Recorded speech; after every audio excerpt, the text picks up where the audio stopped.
শুভেচ্ছা, আমন্ত্রণ দেশ জনপদ লাইভে। সঙ্গে আছি আমি ইশরাত জাহান মনি।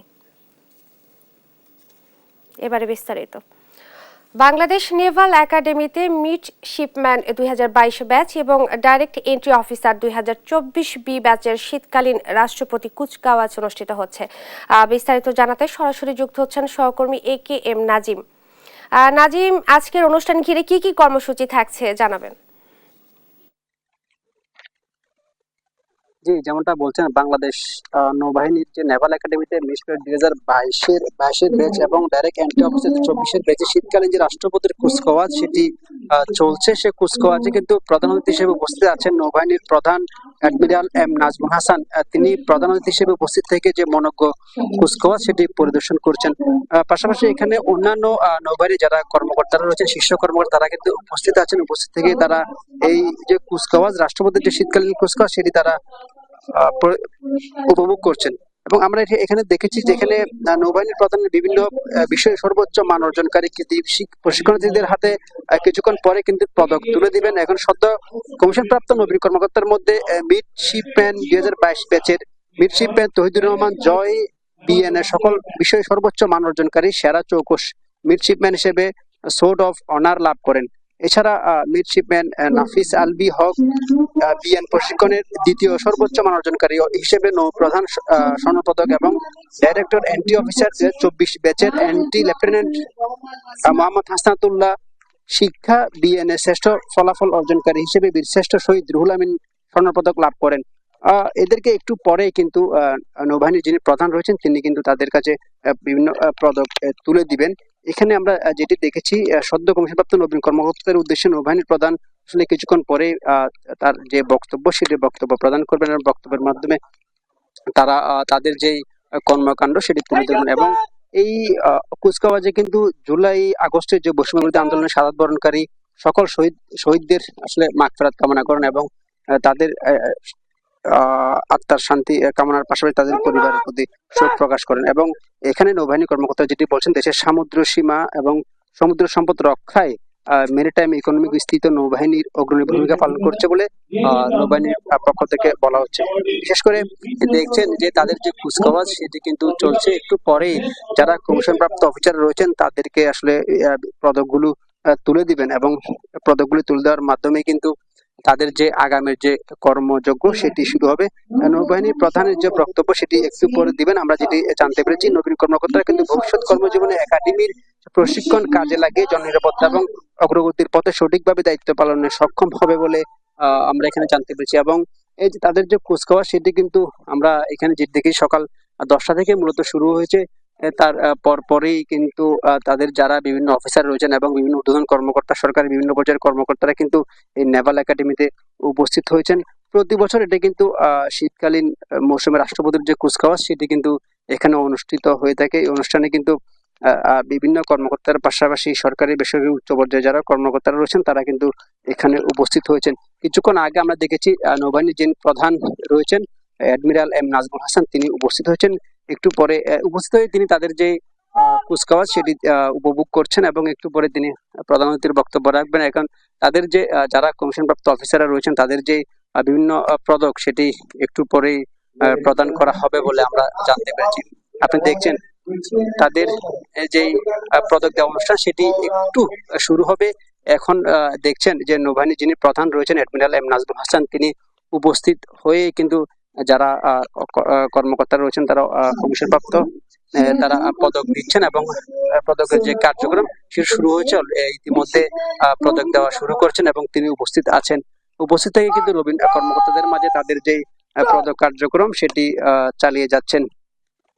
এখানে যারা পদক লাভ করেছেন কমিশনপ্রাপ্ত কর্মকর্তাদের তাদেরকে তারা একটু পরে শপথ গ্রহণ করবেন। দেখছেন তাদেরকে তাদের যেই পদক সেটি নৌবাহিনীর প্রধান অ্যাডমিরাল এম নাজমুল হাসান দিচ্ছেন, দেখতে পাচ্ছেন।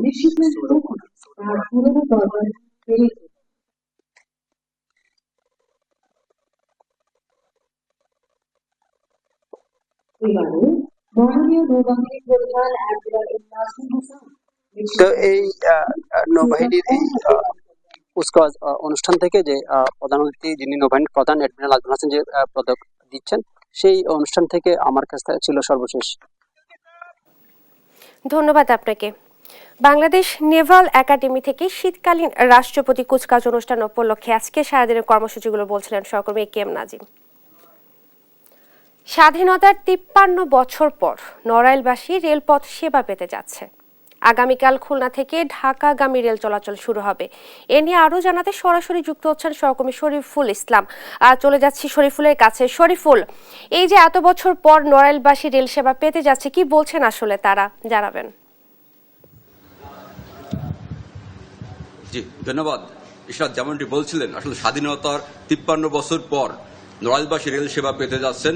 যে ইতিমধ্যে রেল চলাচলের জন্য যে প্রয়োজনীয় জনবল থেকে শুরু করে স্টেশনের যে সব কার্যক্রম রয়েছে সকল প্রস্তুতির মধ্যে কিন্তু সম্পন্ন হয়েছে।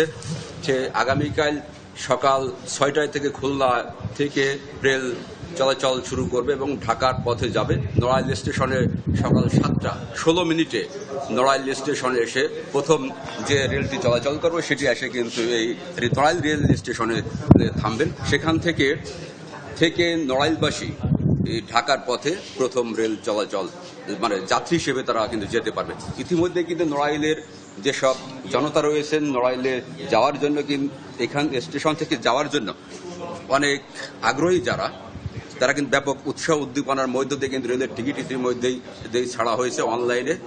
বিভিন্ন শ্রেণী পেশার লোকজন কিন্তু ঢাকা যাওয়ার জন্য মানে আনন্দে উদ্গ্রীব হয়ে আছে। আমরা এখানকার যারা রয়েছেন তাদের সঙ্গে আমরা কথা বলে বিভিন্ন শ্রেণী পেশার লোকজন আসতেছেন টিকিট সংগ্রহ করার জন্য, কিন্তু ইতিমধ্যে তারা অনলাইনে স্টেশনে এসেও কিন্তু অনেকে টিকিট সংগ্রহ করছেন, বাইরে থেকেও কিন্তু তারা টিকিট সংগ্রহ করছেন। আমরা বিভিন্ন লোকের সঙ্গে কথা বলতে তারা কিন্তু আগামীকাল সকালে যারা এই ট্রেন নিয়ে চলাচল করবে, যে টিকিট সংগ্রহ করে, তারা কিন্তু বিভিন্নভাবে আগ্রহ এবং যে আনন্দ প্রকাশ করছে যে স্বাধীনতা এত বছর হলেও তারা কিন্তু কখনো কল্পনাও করতে পারেনি যে নড়াইলের থেকে তারা ট্রেনে চলে যে তারা ঢাকা বা এপাশে বেনাপোল খুলনা এই সড়কগুলোতে তারা চলাচল করতে পারে, এরকমের কিন্তু তারা কখনো কল্পনাও করতে পারেনি। সেই কল্পনায় কিন্তু এখন তাদের মানে বাস্তবায়ন হতে যাচ্ছে যে আগামীকালকে। সেই জন্য কিন্তু তারা খুব আগ্রহী আছেন। যে এ বিষয়ে আমরা আরেকটু জানার জন্য কথা বলবো স্টেশন অফিসার নড়াইল স্টেশনের দায়িত্বপ্রাপ্ত কর্মকর্তা উজ্জ্বল কুমার বিশ্বাসের কাছ থেকে জানতে চাইব এই ট্রেনের আসলে আপনাদের যাতায়াতের যে প্রস্তুতি সর্বশেষ কি অবস্থা আছে এবং আগামীকাল কখন থেকে ট্রেন এই রোডে চলাচল করবে, এ বিষয়ে যদি আমাদের একটু জানান দর্শকদের জন্য। ধন্যবাদ। অবশ্যই একটা স্বপ্নের উন্মোচন হচ্ছে আগামীকাল। আর কালকে 6টা থেকে খুলনা থেকে যাত্রা শুরু হবে, আমাদের স্টেশনে পৌঁছাবে 7:16। আর এই ট্রেন ঢাকায় যাবে 9:45। প্রথম ট্রেন হিসেবে যেটা চলবে সেটা হচ্ছে জাহানাবাদ এক্সপ্রেস। আর আপনারা দেখতে পাচ্ছেন জনগণের ভেতর একটা উৎফুল্ল কাজ করছে। তারা প্রথম যাত্রার সঙ্গী হওয়ার জন্য কিন্তু অনেক উৎফুল্ল, এবং আমাদের টিকিট কিন্তু সব সোল্ড আউট হয়ে গিয়েছে। অনেকে টিকিট পেয়েছেন, অনেকে পাননি, কিন্তু সবাই চাচ্ছিল যে প্রথম যাত্রার সঙ্গী হতে। একটা আলাদা উত্তেজনা সবার ভিতর। আমিও হ্যাপি, কারণ যে নড়াইল স্টেশনে প্রথম ইনচার্জ মাস্টার হিসেবে যোগদান করতে পেরেছি, নিজের কাছে তো অনেক বেশি ভালো লাগছে আমার। আসলে আমরা একটু জানতে চাইবো যে ভাড়া রয়েছে, ভাড়ার ব্যাপারটা যদি একটু আমাদের যারা আছেন তাদেরকে যদি একটু জানান, কত কি দেখি ভাড়া কোন জায়গা থেকে কত? জি, আমাদের নড়াইল থেকে ঢাকার ভাড়া পড়বে 370 টাকা, বেনাপোল 85 আর খুলনা 75। খুলনা থেকে ঢাকার ভাড়া পড়বে 455 টাকা।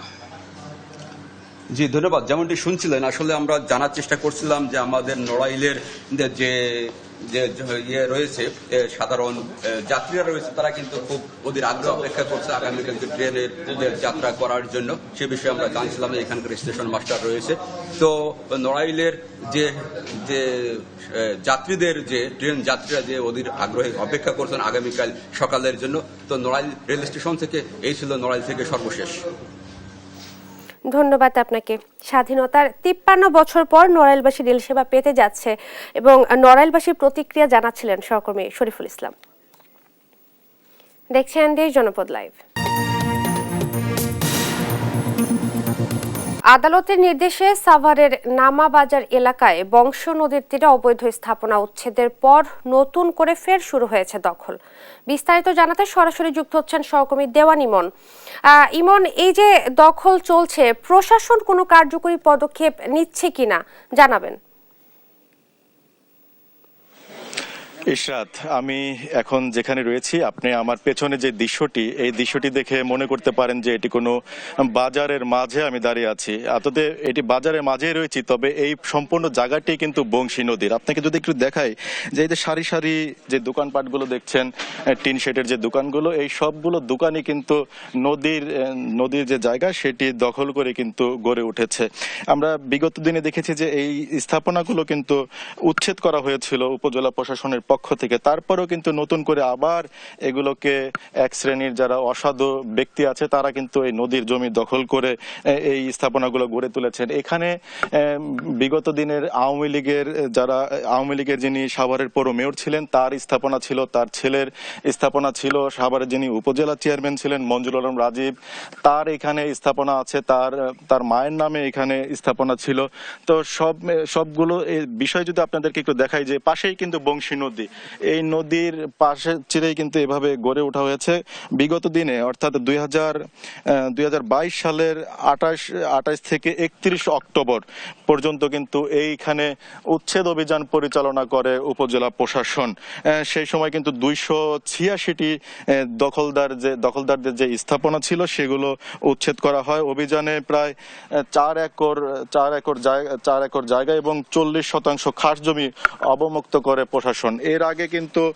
এর আগের বিষয়টা যদি আপনাকে বলি যে 2015 সালের দিকে এই যে নামাবাজার আছে সে সময় এখানে একটি তালিকা করা হয়। তৎকালীন যারা উপজেলার দায়িত্বে ছিল যে সমস্ত কর্মকর্তারা, তারা কিন্তু বিভিন্ন ব্যক্তির কাছ থেকে আর্থিক সুবিধা নিয়ে তারা একটি রিপোর্ট দেয়, সেখানে মাত্র 62 জনকে তারা দেখায় যে তাদের সেই দখল তালিকায় আছে। অথচ 22 সালে শুধুমাত্র এই যেটুকু উচ্ছেদ করা হয়েছিল অংশ, সেই উচ্ছেদের অংশ অনুযায়ী কিন্তু 286 জন দখলদারকে শুধু উচ্ছেদই করা হয়েছিল। এছাড়াও কিন্তু আরো বেশ কিছু ব্যক্তির তালিকা করা হয়েছিল যেগুলো ভবিষ্যতে তারা উচ্ছেদ অভিযান করবেন, এমনটি কিন্তু তাদের পরিকল্পনায় ছিল। এছাড়া এই যে এর আগে যিনি সাভারের ইওনোর দায়িত্বে ছিলেন, তিনি এই অভিযান পরিচালনা করতে বিলম্ব করার কারণে তাকে আদালত থেকে শোকজ করা হয়। তারপরে কিন্তু তিনি তড়িঘড়ি করে এই যে সাভারের নামাবাজারে তারা উচ্ছেদ অভিযান চালান। কিন্তু উচ্ছেদ অভিযান চালানোর পরেও দেখেন যে এই যে এখন যে অন্তর্বর্তীকালীন সরকার আছে, এই সরকারের সময় কিন্তু এই যে স্থাপনাগুলো কিন্তু গড়ে উঠছে।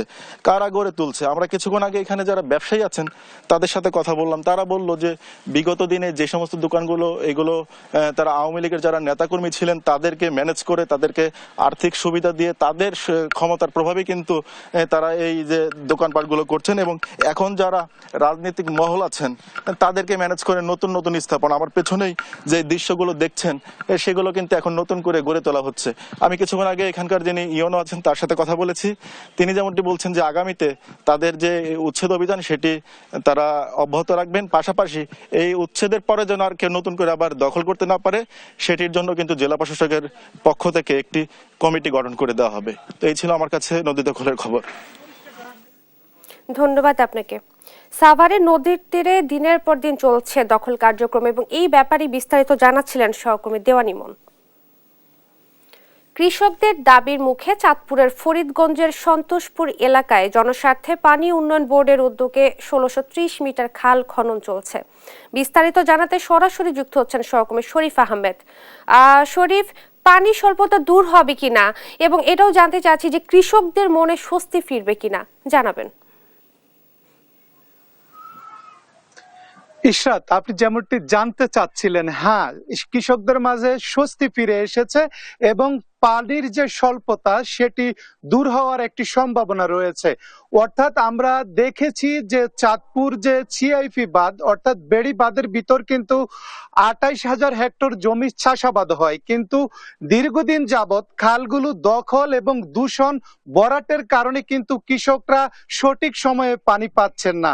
তারা নানা প্রতিবন্ধকতার সৃষ্টি হতে হয়েছে তাদের দীর্ঘদিনের দাবি। এবং চাঁদপুরের যে ডাকাতিয়া নদী এবং খাল খনন বাস্তবায়ন সংগ্রাম কমিটির আহ্বায়ক বীর মুক্তিযোদ্ধা অ্যাডভোকেট আলমগীর হোসেনের দুলালের নেতৃত্বে আমরা দেখেছি তারা দীর্ঘদিন যাবৎ কিন্তু এই খালগুলোকে খননের জন্য এবং এই খালগুলোকে দখল এবং দূষণ মুক্ত করতে দাবি জানিয়ে আসছেন।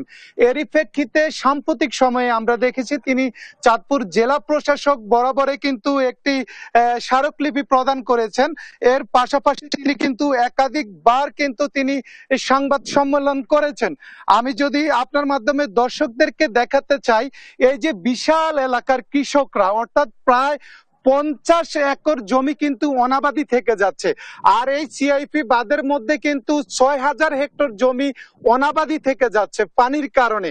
তো এই দীর্ঘ সংগ্রাম শেষে কিন্তু ওনারা এখন কিন্তু স্বস্তি ফিরেছে এই অঞ্চলের কৃষকদের মাঝে।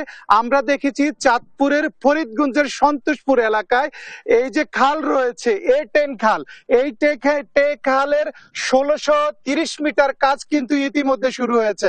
আমরা এখন কথা বলবো এই যে চাঁদপুর ডাকাতিয়া নদী এবং খাল খনন সংগ্রাম কমিটির যিনি আহ্বায়ক বীর মুক্তিযোদ্ধা আলমগীর হোসেন দুলালের সাথে। আপনারা তো দীর্ঘদিন এই যে ফরিদগঞ্জের 51টি খাল রয়েছে এগুলো দখল এবং দূষণ মুক্ত খননের জন্য আপনারা নিরলসভাবে কাজ করছেন, এখন আপনাদের দাবি কি? আমাদের দাবি হলো সেখানে এই যে সিআইপির অভ্যন্তরে 58টি খাল আছে, এর মধ্যে মূল যে ক্যানেল সেটা হলো ডাকাতিয়া নদী।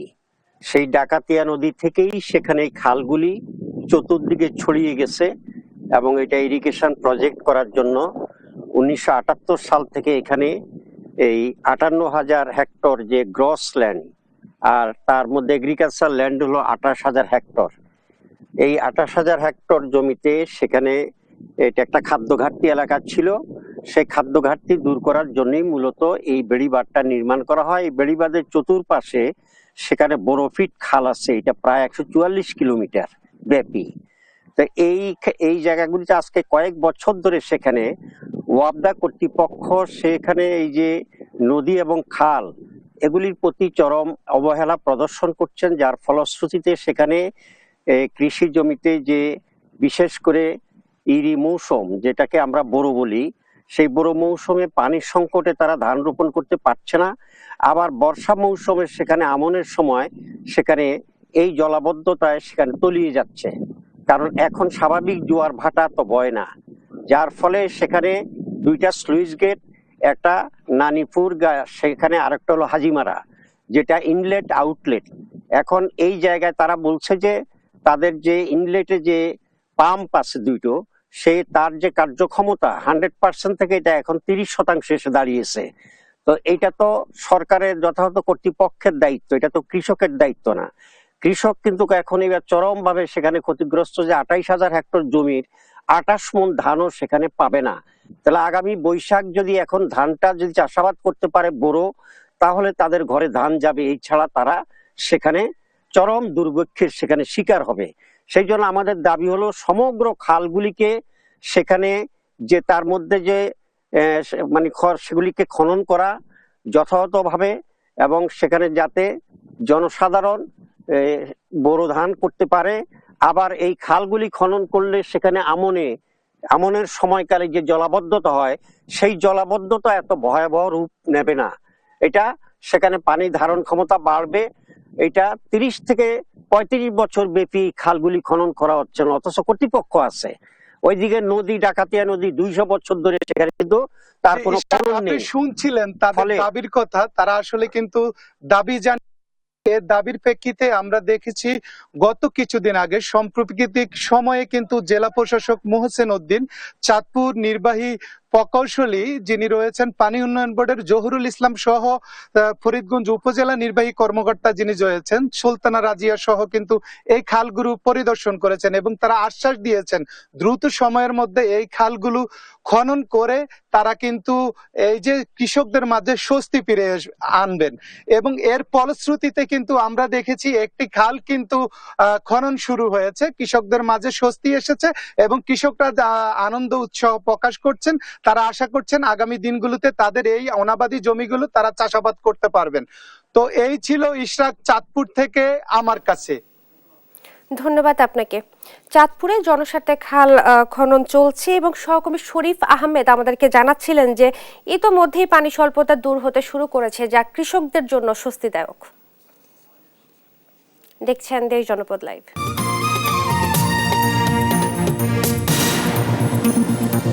বাগেরহাটের চিতলমারী উপজেলার আরুলিয়া নবঘাট এলাকায় মাতুয়া সম্মেলন অনুষ্ঠিত হচ্ছে। বিস্তারিত জানাতে সরাসরি যুক্ত হচ্ছেন সহকর্মী এস সোহান। সোহান, সনাতন ধর্মাবলম্বীদের কেমন ভিড় দেখছেন জানাবেন। চিতলমারী উপজেলার নবঘাট আরুলিয়া যে জায়গাটি রয়েছে, এখানে দীর্ঘদিন ধরে মাতুয়া সম্মেলন অনুষ্ঠিত হয়ে থাকে।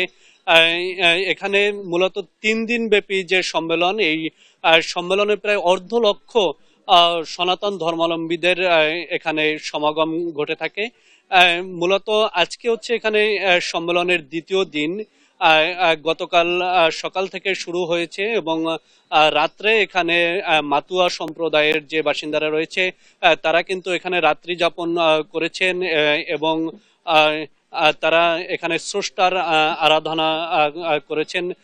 তাদের যে মনোবাসনা পূরণের জন্য তারা হরি শ্রী চাঁদ ঠাকুরের প্রার্থনা করে থাকেন এবং এখানে এই 3 দিন ব্যাপী সম্মেলনে নানা আয়োজন থাকে, কীর্তন, ধর্মীয় কবি গান সহ বিভিন্ন আয়োজন থাকে এবং এই সম্মেলন ঘিরে যেহেতু মতুয়া সম্প্রদায়ের আর প্রচুর পরিমাণ মানুষের ভিড় জমে, সেক্ষেত্রে এখানে কিন্তু বেশ কিছু দোকান ও মৌসুমী ব্যবসায়ীরা এসেছেন, যারা বিভিন্ন পণ্যের পসরা সাজিয়ে বসেছেন। এই যে মাতুয়া সম্মেলন বা এই নবঘাট যে সম্মেলন, এই সম্মেলন যাকে ঘিরে যার আয়োজনে এই সম্মেলন হয়ে থাকে তিনি হচ্ছেন শ্রী শ্রী নরেশ গোসাই। সেই নরেশ গোসাই আমাদের সাথে রয়েছেন, তার কাছে আমরা জানবো যে এই সম্মেলনে কেমন লোক হয় এবং তাদের এই সম্মেলনের উদ্দেশ্যটা কি। হরি বল।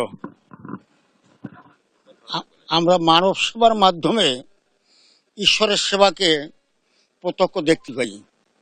ঈশ্বরকে কোনো পূজা অর্চনা করলে সে হাত থেকে খাচ্ছে আমরা দেখতে পাই না, কিন্তু মানুষের মধ্যে ঈশ্বরের অস্তিত্ব বিদ্যমান। মানুষের মধ্যে সর্বশ্রেষ্ঠ ঈশ্বরের সর্বশ্রেষ্ঠ সৃষ্টি জীব হচ্ছে মানুষ। মানুষের মধ্যে তিনি থাকেন, মানুষের সেবার ভিতর দিয়েই আমরা ভগবানের সেবা দেখতে পারি। আমরা সেই মানুষের সেবার ভিতর দিয়ে সেই পরম ব্রহ্ম শ্রী শ্রী হরিচাঁদ ঠাকুরের সেবাতে আমরা সন্তুষ্ট থাকি, রত থাকি। তাই আমরা সর্বস্ব কিছু বিলিয়ে দিয়েও আমরা মানুষের সেবায় যে সুখ পাই, আনন্দ পাই, এটা খুব আনন্দের বিষয়।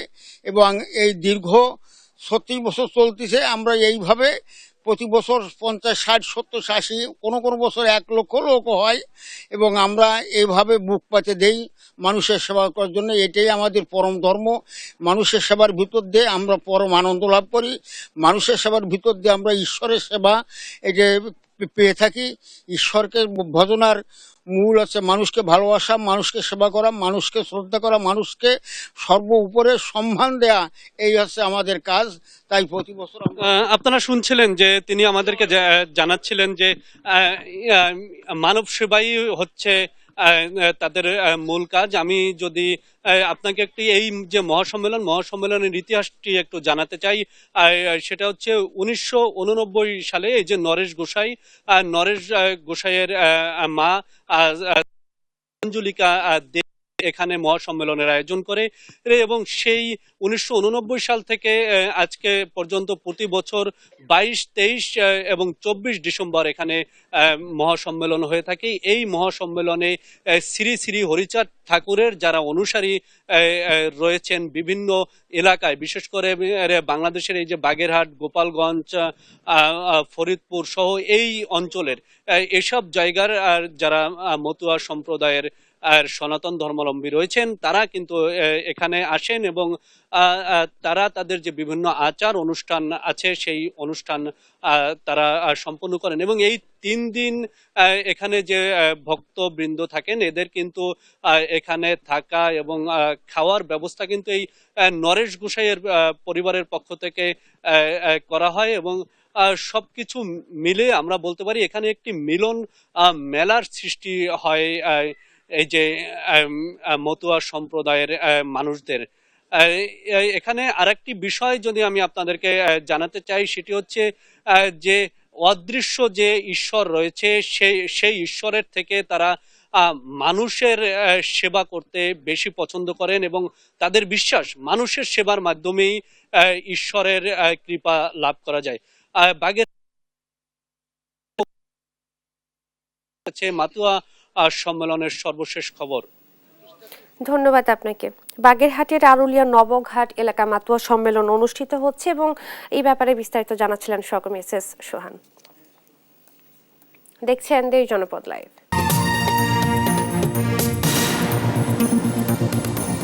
বড়দিন পালন উপলক্ষে ঝলমলে আলোকসজ্জা, বাহারি ক্রিসমাস ট্রিতে সাজছে দেশ। বিস্তারিত জানাতে নোয়াখালী এবং গাজীপুর থেকে সরাসরি যুক্ত হচ্ছেন সহকর্মী মাওলা সুজন এবং নজরুল ইসলাম। প্রথমেই চলে যাচ্ছে নোয়াখালীতে সুজনের কাছে। সুজন, বড়দিন পালন উপলক্ষে দর্শনার্থীদের আকর্ষণ বাড়াতে কি কি আয়োজন রয়েছে জানাবেন। ইশরাত, আপনি জানেন যে সামনেই আগামী 25শে ডিসেম্বর বড়দিন। তো এটি হচ্ছে যে খ্রিস্টান ধর্মাবলম্বী যারা আছে তাদের সবচেয়ে পবিত্র ধর্মীয় উৎসব। এই দিনে তারা যে যীশু খ্রিস্টের যে পৃথিবীতে আগমন ঘটেছে সেদিন তার জন্মদিন পালন করা হয়। তো আমি এখন দাঁড়িয়ে আছি নোয়াখালীর রুদ্রের রানী গির্জা চার্চে। আসলে এটি নোয়াখালীতে প্রায় শত বছরের অধিক সময়ের একটি ঐতিহ্যবাহী যে এটা খ্রিস্টান ধর্মাবলম্বীদের একটা উপাসনালয় হিসেবে পরিচিত। তো এখানে প্রতি বছরে জাঁকজমকভাবে বড়দিনের উৎসব পালন করা হয়ে থাকে। আপনি নিশ্চয়ই দেখতে পাচ্ছেন যে এখানে যে বর্ণিল সাজিয়ে তোলা হয়েছে এই গির্জাটিকে বা এই চার্চটিকে। যে খ্রিস্টান ভক্ত যারা আছে, খ্রিস্ট ভক্ত যারা আছে তারা আগামীকাল 24শে ডিসেম্বর রাত 8টা থেকে প্রার্থনার মাধ্যমে বড়দিনের প্রাথমিক যে সূচনা রয়েছে সেটি তারা শুরু করবে। প্রাথমিক যে উৎসব রয়েছে সেটি তারা শুরু করবে। তবে মূল প্রার্থনা এবং মূল উৎসব হবে 25শে ডিসেম্বর সকাল 8টা থেকে 10টা পর্যন্ত। এই দিন তারা দেশ, জাতি, ধর্ম, বর্ণ, দলমত নির্বিশেষে সকলের জন্য প্রার্থনা করবেন। যে যীশু খ্রিস্টের কাছে তারা ঈশ্বরের কাছে তারা প্রার্থনা করবেন দেশ ও জাতির জন্য। তো আমি এখন এই বিষয়ে কথা বলবো লুদ্দের রানী গির্জা নোয়াখালীর যে ফাদার রয়েছেন বা যে পাল পুরোহিত রয়েছেন জোয়াকিম কুল্লুর সাথে আমি তার কাছে জানতে চাইবো যে এবারের বড়দিনের মূল প্রতিপাদ্য বিষয় কি এবং এবার বড়দিনের বিশেষ প্রার্থনাটা কি হবে। আমরা প্রতি বছর এই পর্বটি পালন করে থাকি। আজকে প্রস্তুতির শেষ দিন। আগামীকাল আমরা ধুমধাম সহ এই পর্বটি পালন করতে যাচ্ছি। প্রস্তুতি বিভিন্ন আকারে করা হচ্ছে, বাহ্যিকভাবে, আন্তরিকভাবে। বাইরে যা সাজসজ্জা হয়ে গেছে, তবে এই উপলক্ষে জনসাধারণ যে যার নিজের প্রস্তুতি করছে। আমরা আমাদের এই লুরদের রানী মা মারিয়ার গির্জা ধর্মপল্লীতে আমরাও প্রস্তুতিতে আছি। আজকে এই সন্ধ্যা সময়ে আমরা প্রার্থনা সভা রেখেছি আর সঙ্গে সঙ্গে আগামীকাল সন্ধ্যা থেকে আমাদের এই অনুষ্ঠানটি হবে। জেলা প্রশাসক থেকেও বিভিন্ন আকারে পরিদর্শন করা হচ্ছে। প্রায় আজকে 3টি দল ব্যাটালিয়ন এখানে পরিদর্শন করে গেছে, যাতে আমাদের এই নোয়াখালী জেলাতে আমরা সুন্দরভাবে শৃঙ্খলাভাবে এই পর্বটি পালন করতে পারি। এবারের বিশেষ প্রার্থনা কি হবে? আমাদের প্রার্থনা হবে যাতে আমাদের এই দেশে, বিশেষ করে বর্তমান সরকার যে চেষ্টা করতেছে আমাদের দেশে যেন শান্তি, একতা, উন্নতি হয়, ধন্যবাদ আপনাকে। তিনি যেমনটি বলছিলেন যে এই চার্চে যে ফাদার জোয়াকিম কুল্লু তিনি দেশ এবং জাতির জন্য বিশেষ প্রার্থনা করা হবে। তো আমার সাথে কথা হয়েছে যে উৎসবকে 25শে ডিসেম্বরকে উৎসবমুখর করার জন্য প্রশাসনের পক্ষ থেকে ব্যাপক প্রস্তুতি নেওয়া হয়েছে।